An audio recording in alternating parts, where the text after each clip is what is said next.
ये कहानी जुर्म की दुनिया की वो काली परछाई है जिसके असर ने सबकी नींद उड़ा दी थी। एक शहर में एक पुलिस थाना था। थाने में अक्सर स्थानीय लोग समस्या लेकर आते रहते थे और उनका समाधान आसानी से हो जाया करता था, क्योंकि शहर की आबादी बहुत कम थी और यहाँ के लोग भी शांति के साथ जीवन जीना पसंद करते थे। सब कुछ बेहतर चल रहा था।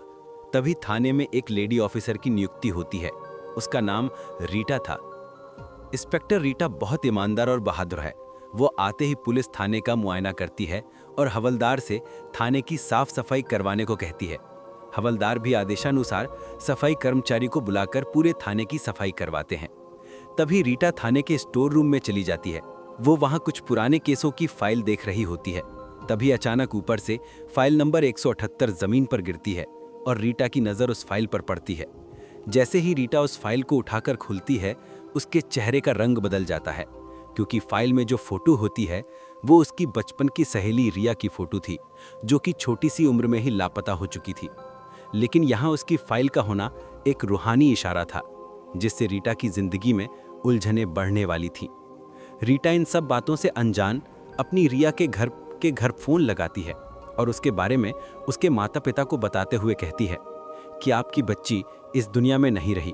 ये बात आज सच साबित हो गई है, क्योंकि उससे संबंधित फाइल मेरे हाथ लगी है और इसमें आपकी बच्चे की हत्या की पुष्टि की गई है। लेकिन उसके हत्यारे का कुछ पता नहीं चला और फाइल ऐसे ही बंद कर दी गई थी। लेकिन माँ जी, आप चिंता मत करिए, मैं अब इस केस की तह तक जाऊंगी और अपनी सहेली के हत्यारे का पता लगाऊंगी और मैं वादा करती हूँ वो जो कोई भी है उसे सख्त से सख्त सजा मिलेगी, जिसने भी मेरी सहेली के साथ ऐसा किया था। रीटा इतना कहकर के फोन रख देती है और थाने के सभी सिपाहियों को बुलाती है और अपनी सहेली के केस की फाइल दिखाकर सभी से उसके बारे में जानना चाहती है। लेकिन ये फाइल बहुत पुरानी थी और वहाँ तैनात सभी पुलिसकर्मी हाल ही के समय में ट्रांसफर हुए थे, जिस वजह से उन्हें भी इस केस के बारे में कोई जानकारी नहीं थी। रीटा बहुत सोचती है और फैसला करती है कि मुझे उसी जगह पर जाना चाहिए जहाँ आखिरी वक्त रिया की लाश मिली थी, और वो पुलिस जीप में एक सिपाही के साथ 13 किलोमीटर दूर उस स्थान पर पहुंच जाती है जिसके बारे में फाइल में जिक्र किया गया था। यहाँ पहुंचने से पता चलता है कि ये तो अस्पताल है जो बहुत साल पहले आग लगने से बर्बाद हो गया, और उसके बाद इस अस्पताल के मालिक ने इसे ऐसे ही छोड़ दिया और विदेश चला गया। मामले की गुत्थी सुलझने की बजाय उलझती जा रही थी। इंस्पेक्टर रीटा ने अपना मन बना लिया था कि कुछ भी हो जाए, लेकिन वो अपनी रिया के हत्यारे का पता लगा के ही रहेगी। वो अस्पताल के बारे में सारी जानकारियां इकट्ठा करना चाहती थी और वो जिला कलेक्टर कार्यालय पहुंचती है। वहां से उसे जानकारी मिलती है कि बहुत साल पहले अस्पताल में जो आग लगी थी वहां कई नर्स झुलस कर मर गई थीं, लेकिन रिया का कोई भी रिकॉर्ड उस अस्पताल के स्टाफ रजिस्टर में मौजूद नहीं था। और बातों बातों में रीटा को उसके स्कूल से संबंधित एक सूचना मिलती है। इंस्पेक्टर रीटा को अपनी सहेली के स्कूल जाने से ये पता चला कि वो साइंस की स्टूडेंट थी और वो अपने विषय के प्रोजेक्ट के सिलसिले में अस्पताल गई थी, क्योंकि वहाँ एक नर्स उसकी सहेली की बड़ी बहन थी जिसने रिया को उसके प्रोजेक्ट के सिलसिले में बुलाया था। अब इंस्पेक्टर रीटा को एहसास हो गया था कि होना हो रिया के हत्या से इस अस्पताल का जरूर कोई ना कोई कनेक्शन है। इंस्पेक्टर रीटा ने स्पेशल परमिशन के तहत अस्पताल के मालिक से मिलने का फैसला किया ताकि आगे की जानकारी जुटाई जा सके, और वो विदेश चली गई। वहाँ जाकर पता चला कि वो व्यक्ति बहुत कामयाब हो चुका था और उससे मिलना इतना आसान नहीं था, लेकिन रीटा के हौसले बुलंद थे। उसने ठान लिया था कि वो उससे मिलकर ही रहेगी, और रीटा उस अस्पताल के मालिक का मोबाइल नंबर हासिल कर लेती है और उसे एक धमकी भरा मैसेज रिया की हत्या को लेकर भेज देती है। दरअसल ये अंधेरे में तीर लगाने जैसा था, और तीर जाके सही निशाने पर लग जाता है, क्योंकि अब वो इंस्पेक्टर रीटा से मिलने को तैयार हो जाता है। और जैसे ही दोनों की मुलाकात होती है तो इंस्पेक्टर रीटा को उसके चेहरे के हाव भाव देखकर पता चल जाता है कि रिया की हत्या में ज़रूर इसका कोई हाथ है। वो इंस्पेक्टर रीटा को रिश्वत का ऑफर देता है और कहता है आप इस केस से हट जाइए, लेकिन रीटा मजबूर है।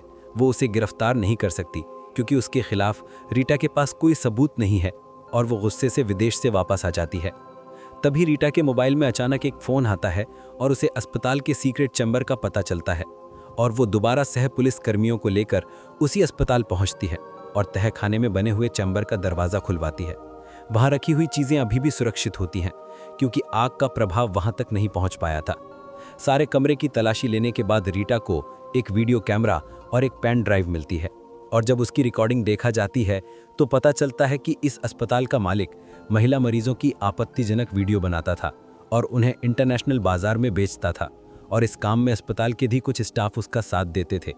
लेकिन आखिरी दिन की क्लिप में उसकी सहेली रिया का भी वीडियो शामिल होता है, जिसमें वो सीक्रेट चैम्बर में आकर अपने कपड़े बदल रही थी, और उसने उस वीडियो कैमरे को देख लिया था और उसका विरोध करने पर उसे इसी चैम्बर से बाहर निकालकर दूसरे कमरे में बंद कर दिया गया। और मालिक ने अपनी पोल खुलने के डर से अस्पताल में आग लगवा दी, और जिन लोगों ने रिया को ये मामला बताया था सभी को एक साथ एक ही कमरे में आग में जिंदा जला दिया गया।